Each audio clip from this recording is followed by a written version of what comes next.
Bismillahirrahmanirrahim. Assalamualaikum warahmatullahi wabarakatuh. Alhamdulillahi rabbil alamin. Wabihi nasta'inu ala umuri dunya waddin. Wassalatu wassalamu ala rasulillahi wa ala alihi wa ashabihi wa man tabi'ahum bi ihsanin ila yaumiddin.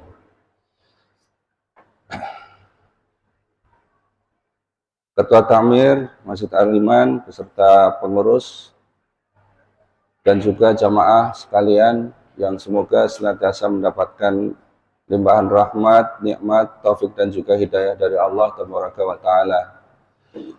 Marilah kita panjatkan puji dan syukur kehadirat Allah Jalla wa'ala yang melimpahkan berbagai macam nikmat serta karunia-Nya kepada kita sehingga sampai pada hari yang ke-17 kita dapat melaksanakan ibadah saum dengan insya Allah sebaik-baiknya. Nyun ngapunten kalau kita sampai tanggal 17 Ramadan yang diingat napa Bu? Napa? Kurang 13 dinone bodoh. Ya. Para ulama ahli tarikh sebagian besar berpendapat bahwa pada tanggal 17 Ramadan itu adalah hari diturunkannya Al-Quran atau sering kita sebut dengan Nuzulul Quran. Dan insya Allah kita telah mendapatkan banyak ilmu tentang bagaimana kedahsyatan Al-Quran, bagaimana Al-Quran ini merupakan mukjizat dari Allah kepada Rasulullah dan juga untuk umatnya, serta hal-hal lain yang berkaitan dengan keluar biasaan Al-Quran. Karena itu pada malam hari ini di kesempatan yang sangat sedikit kita akan mencoba berbincang yaitu tentang pasangannya Al-Quran. Ya, karena ternyata Al-Quran tidak bisa berdiri sendiri, Bapak Ibu sekalian. Al-Quran memiliki pasangan yang itu tidak bisa terpisahkan antara satu dengan yang lainnya. Rasulullah Shallallahu Alaihi Wasallam di dalam satu sabdanya yang diriwayatkan oleh Imam Ahmad rahimahullah taala bersabda, ala inni utitul kitaba wa mithluhu ma'ah. Ala inni utitul qur'ana wa mithlahu ma'ah. Ketahuilah sesungguhnya aku diberi oleh Allah Alkitab dan yang semisalnya bersamanya. Dan ketahuilah sesungguhnya aku diberikan Al-Quran oleh Allah dan juga yang semisalnya bersamanya. Maksudnya bersama Al-Quran dalam hal ini. Para ulama diantaranya adalah Imam Mujahid dan juga Qatadah. Beliau memberikan penjelasan yang dimaksud dengan yang semisal di sini adalah sunnah Rasulullah Sallallahu Alaihi Wasallam. Yang ngapunten, kalau kita mendengar istilah sunnah, itu yang terbayang dalam ingatan kita kira-kira apa, Bapak Ibu? Dikerjakan berpahala, ditinggalkan berdosa. Nggih ngaten nggih Pak, nggih Bu. Nggih. Nah, pengertian ini benar. Akan tetapi ini adalah pengertian atau makna istilah secara fikih. Ya. Jadi ulama fikih memberikan definisi sunnah itu ya yang tidak diwajibkan. Misalkan, ayo kita sholat sunnah. Itu artinya sholat yang tidak wajib. Ayo kita puasa sunnah. Artinya puasa yang tidak wajib. Akan tetapi para ulama usul memberikan definisi sunnah itu adalah ma'udhifa ilan nabi sallallahu alaihi wasallam min qaulin au fi'lin au takrir. Yaitu segala sesuatu yang dinisbatkan atau disandarkan kepada Nabi Muhammad SAW, baik itu perkataan, perbuatan, ataupun penetapan persetujuan beliau. Ini yang disebut dengan sunnah secara usul. Karena itu ketika kita mendengar istilah sunnah, kita harus betul-betul tahu konteksnya. Jangan kemudian setiap sunnah diartikan dikerjakan berpahala, ditinggalkan berdosa. Enggak seperti itu. karena ada pengertian sunnah secara usul ini, maka sunnah pun itu bisa jatuh hukumnya adalah wajib. Ya, kita sholat, dalilnya apa? Shollu kama ra'aitumuni usolli, ya kan? Sholatlah kalian sebagaimana aku sholat. Ini sunnah, ya. Tapi mengikuti yang sunnah seperti ini adalah hukumnya wajib.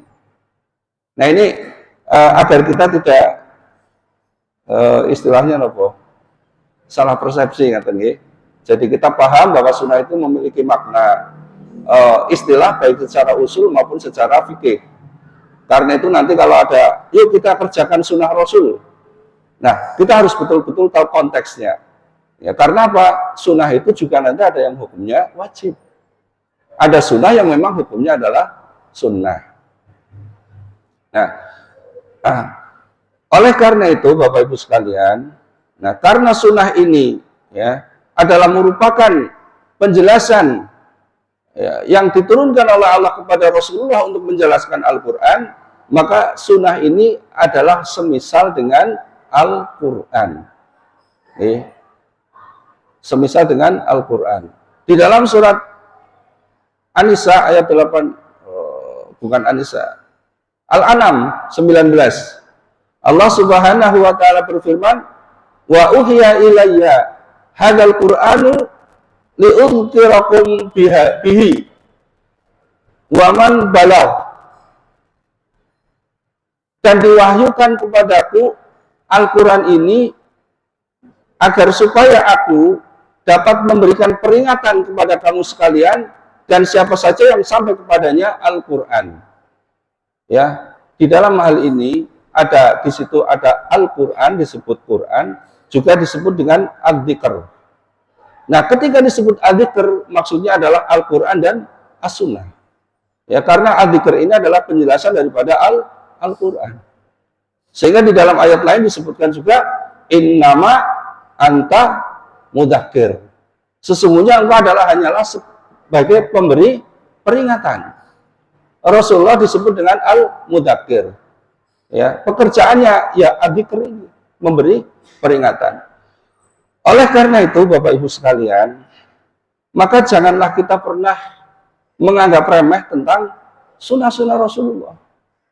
Ya, nah ini makanya mohon kalau misalnya di Al-Iman ini sudah ada pelajaran tafsir, nanti suatu saat juga ditambah dengan pelajaran tentang sunnah.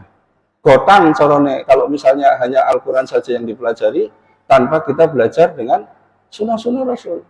Ya, misalnya kita bahas, ya enggak berat-berat amat, misalnya hadis Arba'in An-Nawawi, kan? Kemudian juga mungkin Riyadhus Shalihin dan seterusnya. Ya, yang jelas bahwasanya sebagai seorang Muslim kita harus menempatkan Al-Quran dan Sunnah ini adalah sebagai sumber, ya, dari segala sumber inspirasi, motivasi, hukum, ya, dan pedoman hidup kita semuanya bersumber dari Al-Quran dan As-Sunnah, ya. Dan di dalam Al-Quran Allah Subhanahu wa taala banyak sekali menyuruh kita untuk taat kepada Rasulullah, artinya taat kepada sunnah-sunnahnya. Bahkan di dalam surat An-Nisa ayat 59 Allah menggandengkan ketaatan kepada Allah. Ya ayyuhalladzina amanu atiullaha wa atiur rasul wa ulul amri minkum wa in tanaza'tum fi syai'in farudduhu ila Allah wa rasulih. Wahai orang-orang yang beriman, taatlah kepada Allah dan Rasulnya dan ulil amri. Dan apabila berselisih tentang satu perkara, kembalilah kepada Allah. Kembali kepada Allah artinya apa? Kembali kepada Al-Quran. Kembali kepada Rasulullah artinya kembali kepada As-Sunnah. Ya. Kemudian juga di dalam surat An-Nisa ayat 80, Allah Subhanahu wa taala juga berfirman, "Wa may yati'ir rasul faqad ata'a Allah." Barang siapa yang dia taat kepada Rasul, artinya taat kepada sunnah-sunnahnya, sungguh ia telah taat kepada Allah Subhanahu wa taala. Ya. Nah, inilah kenapa ketika kemudian di dalam penerapan ibadah kita itu tidak boleh lepas dari sunnah-sunnah Rasulullah, karena Rasulullah telah mengajarkan semua ibadah itu kepada kita. Makanya ketika ada ibadah, ya tolong ini digarisbawahi, ibadah, bukan perkara dunia. Kok ada diadakan perkara-perkara baru, mengadakan inovasi dalam masalah ibadah, inilah yang dalam syariat disebut dengan bid'ah, atau mengada-adakan perkara yang baru. Rasulullah memperingatkan dengan tegas, man amila amalan laisa alaihi amruna fahuwa raddun. Hadis rawahul Bukhari, Muslim. Barang siapa yang beramal dengan suatu amalan yang tidak ada contoh dari Rasulullah, maka itu tertolak. Ya, tertolak. Dan Rasulullah juga menganggap orang-orang yang menselisihi sunnah-sunnahnya itu sebagai orang yang enggan masuk surga. Ini juga riwayat Imam Al-Bukhari, Rasulullah bersabda, kullu ummati yadkhulunal jannah. Ya, setiap umatku itu pasti akan masuk ke dalam surga, illa man aba, kecuali mereka yang enggan. Maka para sahabat bertanya, qala ya Rasulullah, siapa yang enggan masuk surga ya Rasulullah? Qala wa man ata'ani dakhalal jannah wa man asani faqad aba. Maka barang siapa yang dia taat kepadaku, kata Rasulullah, maka dia masuk ke dalam surga. Dan barang siapa yang dia berdurhaka kepadaku, maka dialah orang yang enggan masuk ke dalam surga. Nah, oleh karena itu, Bapak Ibu jamaah sekalian, semangat nuzulul Quran, ya. Kali ini mari kita semangati diri kita untuk semakin mencintai Al-Quran dan juga sekaligus mencintai sunnah-sunnah Rasulullah Shallallahu Alaihi Wasallam. Sekarang ilmu itu sudah istilahnya itu ya terbuka sedemikian rupa. Kita tinggal mengeklik saja itu sudah ketemu hadis Sahih Bukhari Muslim. Ya, jadi tidak ada alasan sebenarnya bagi kita untuk tidak mau belajar kalau semua fasilitas sebenarnya sudah ada.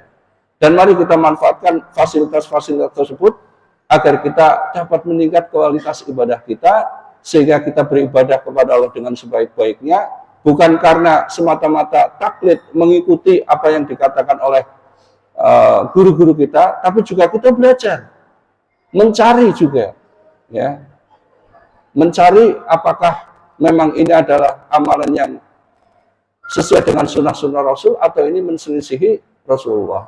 Terlebih lagi bahwa kita hidup di zaman sekarang jauh dari masa Rasulullah, maka kita itu harus bisa memilih dan juga memilah, ya, seperti ibarat air yang sudah jauh dari sumbernya, ya, sudah sampai hilir, panjenengan bisa ketahui sendiri bagaimana air kalau sudah ada di muara, seperti apa itu, kotor luar biasa. Maka apabila kita ingin mengambilnya untuk kita konsumsi, harus dibersihkan. Termasuk juga kita beragama, ya, ketika kita ingin melaksanakan sesuatu hal, maka kita juga harus memilih dan memilah mana yang sesungguhnya sesuai dengan Al-Quran dan Sunnah. Ini yang dapat saya sampaikan pada kesempatan malam ini. Mudah-mudahan Allah memberikan kekuatan kepada kita untuk melanjutkan ibadah saum yang tinggal kurang dari separuh lagi, sehingga ibadah saum kita bisa sempurna 1 bulan penuh. Wallahu a'lam bishawab. Assalamualaikum warahmatullahi wabarakatuh.